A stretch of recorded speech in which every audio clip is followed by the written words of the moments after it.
রোজ রোজ সন্ধ্যাবেলায় বাচ্চাদের কি তৈরি করে দেবেন বুঝতে না পারলে তার জন্য আপনারা এই স্ন্যাক্সটা তৈরি করে দিতে পারেন, যা তৈরি করতে সময়ও লাগে কম এবং খেতেও হয় দারুণ। তার জন্য প্রথমে সেদ্ধ করা আলুকে স্ম্যাশ করে নিচ্ছি, তারপর তাতে লবণ, 2 চামচ ময়দা, 2 চামচ কর্নফ্লাওয়ার, আপনারা কর্নফ্লাওয়ারের বদলে সুজিও ব্যবহার করতে পারেন, সামান্য একটু আদা বাটা, কস্তুরি মেথি, জোয়ান, সাথে জিরের গুঁড়ো, ধনের গুঁড়ো, লঙ্কা কুচি আর ধনেপাতা কুচি, আর সামান্য একটু বেকিং সোডা দিয়ে ভালো করে এটা মেখে নেব। এখানে কোনো জলের ব্যবহার করব না, একদম শক্ত করে একটা ডো তৈরি করে নিচ্ছি।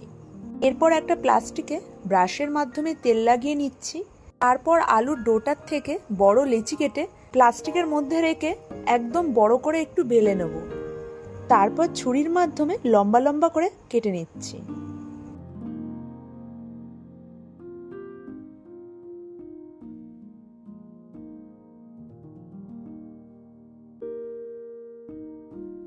কেটে নেওয়ার পরে একটা একটা করে গরম তেলের মধ্যে ছেড়ে একদম লাল করে ভেজে নেব। এটা মিডিয়াম ফ্লেমে ভাজাটা হবে। একটু লাল করে ভেজে তুলে নিলেই তৈরি হয়ে যাবে বাচ্চাদের মুখরোচক এই স্ন্যাক্সের রেসিপিটি। শুধু বাচ্চাদের না, বড়রাও খেতে খুব ভালোবাসবে।